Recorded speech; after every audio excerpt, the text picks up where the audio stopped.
こんばんは、はじめまして、P です。よろしくお願いします。ちょっと夕方なんで、声小さいですけど、お願いいたします。さて、今日は乗用車がパンクしたので、直していきたいと思います。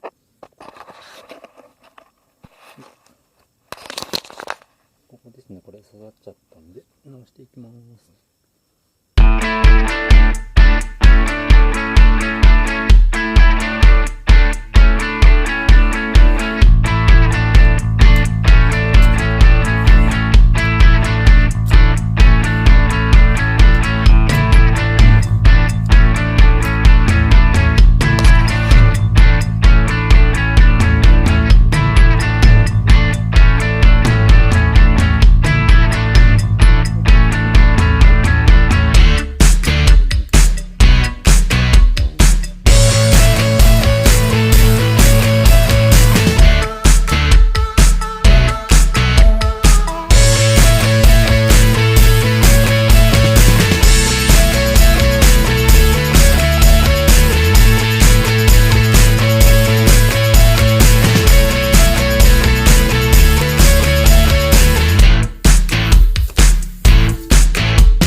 これ塗り方もあれば OK なんですけど、ここら辺ちょっと塗っときます。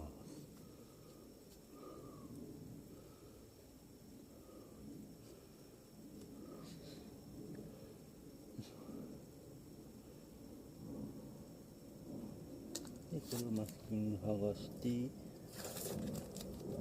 最後ここを切ったら終わりです。